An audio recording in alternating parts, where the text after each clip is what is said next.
এর আগে ট্যারিফ বসানো নিয়ে ডোনাল্ড ট্রাম্পকে মুখোমুখি হতে হয়েছিল মার্কিন বাণিজ্য আদালতের। আদালত সরাসরি জানিয়েছিল এখতিয়ারের বাইরে গিয়ে সিদ্ধান্ত নিচ্ছেন ট্রাম্প, যার ফল দেশের জন্য ভালো হবে না। এবার লস অ্যাঞ্জেলসে বিক্ষোভের জেরে ন্যাশনাল গার্ড মোতায়েন নিয়ে ট্রাম্প প্রশাসনের বিরুদ্ধে মামলা দায়ের করল ক্যালিফোর্নিয়া প্রশাসন।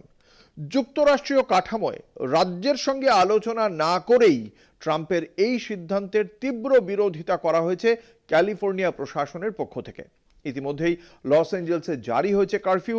অন্যদিকে লস অ্যাঞ্জেলসের পর এবার বিক্ষোভের আঁচ শিকাগোতেও। কি করবেন ডোনাল্ড ট্রাম্প? আগুন জ্বালাবেন না নেভাবেন?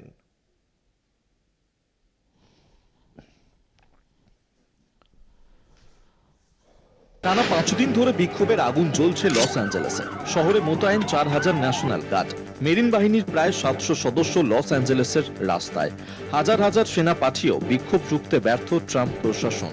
এবার জারি হয়েছে কারফিউ। স্পর্শকাতর এলাকায় রাত 8টা থেকে সকাল 6টা পর্যন্ত চলবে কারফিউ।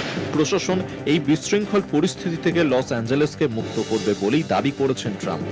তবে ক্যালিফোর্নিয়ার ডেমোক্রেট প্রশাসনের সঙ্গে কোনো আলোচনা না করেই মার্কিন প্রেসিডেন্টের ন্যাশনাল গার্ড মোতায়েনের সিদ্ধান্তের বিরুদ্ধে প্রতিবাদ ক্যালিফোর্নিয়া প্রদেশের ডেমোক্রেট গভর্নর নিউসামের।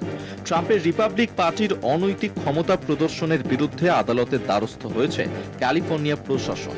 এই সিদ্ধান্তে গণতান্ত্রিক সকল সীমা অতিক্রম করে গেছেন ট্রাম্প, এমনই অভিযোগ করেছেন ক্যালিফোর্নিয়ার অ্যাটর্নি জেনারেল রব বন্টর। এরই মাঝে বিক্ষোভ শিকাগোতে। ফলে প্রশ্ন উঠছে লস অ্যাঞ্জেলেসের পর শিকাগোতে কি হবে? শিকাগোর গভর্নরও ডেমোক্র্যাট পার্টির সদস্য। ট্রাম্পের দাবি সরকারি সম্পত্তি এবং কর্মীদের সুরক্ষার জন্য সেনা মোতায়েন করা জরুরি। সেনারা শুধু ক্যালিফোর্নিয়ার বাসিন্দাদের নয়, একই সঙ্গে রক্ষা করছে গণতন্ত্রকেও, দাবি ট্রাম্পের। তবে সেনা মোতায়েন সিদ্ধান্ত একপাক্ষিক হওয়াতেই রাজ্য প্রশাসনের ক্ষমতা কেড়ে নেওয়া হচ্ছে বলে দাবি বিরোধীদের।